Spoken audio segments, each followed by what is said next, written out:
So I'm currently hemming one of the many pair of pants that I have had to hem now for at least one, maybe 2 years, because I have just simply not prioritized myself in my life. And so I'm finally doing that now. And I'm thinking about some things that have been happening in my life that are repetitive. And I'm comparing them to patterns that I saw in other people's lives. And I think I have a few theories. I have come to the conclusion that the old generation of immigrants, the ones that came in the 60s or the 70s,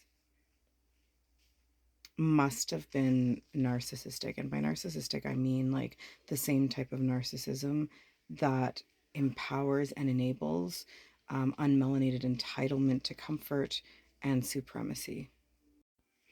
And I think this because if we look at the way our parents raised us, we had to represent the peak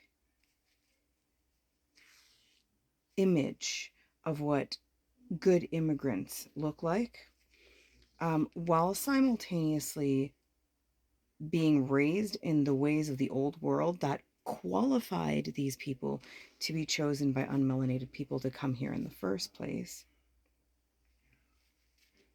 while simultaneously suffering systemic discrimination because I've said it before in many of my videos, unmelanated people mask a bit in front of the people that are quite a bit in front of the men that come down, less to the wives that they brought with them, and almost not at all to the children. They don't mask at all who they are and what their intentions are and what they think of us.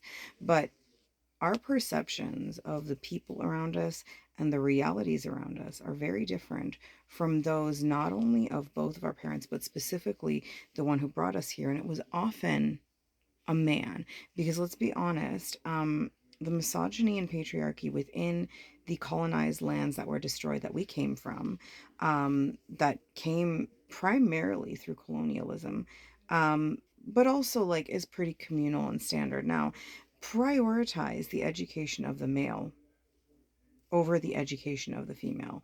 I don't know about y'all. My mother did not finish her university education until they arrived in Canada, which would have been, um, I think she finished at like 15 years after my father married her before she was done her education, university education, and brought her here, where she knew nothing about marital relationships, nothing about pregnancy, contraceptive, any of these things. Obviously, got knocked up her first year without knowing. Um, and, the rest is history.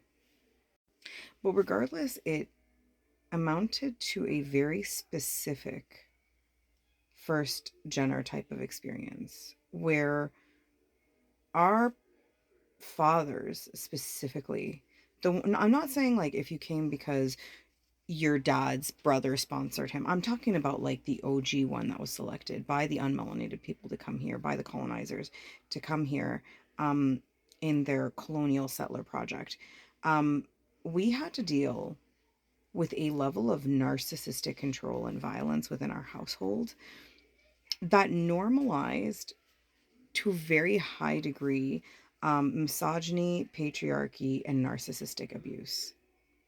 And so, when a normal person who is raised in a normal family dynamic is taught self love or love of the family or da da da, along with duty and honor and all that other bullshittery that needs to have context in order to be taught, we, especially the girls, were taught that we had to essentially be grateful for the shitty scraps that we were handed, that were never love, that were always control, vile levels of pretty much criminal harassment levels of stalking by our dads. Let's be very abundantly clear, because I'm sure many of you experienced it well into your 20s, if you didn't get married enough early enough to be released from the abuse of your father. And many of us ended up having to look at marriage as a way to escape the abuse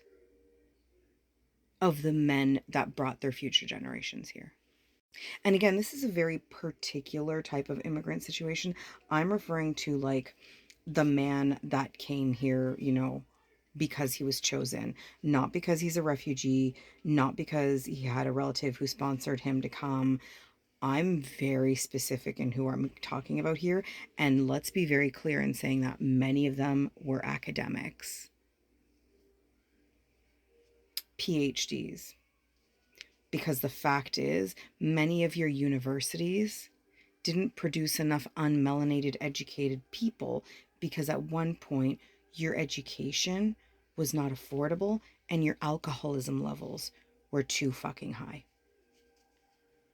And don't tell me I'm wrong, because that was very much the case in the 60s and 70s, if we're really being honest about things.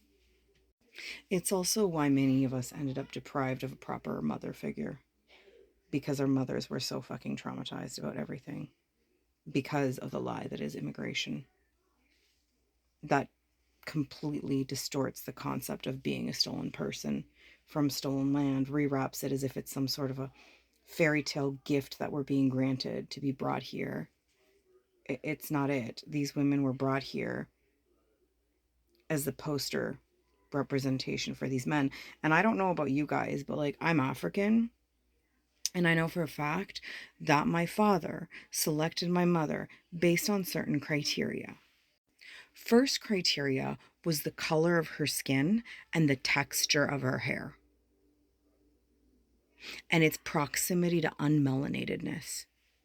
But what's really interesting is he also selected her because she was so sheltered.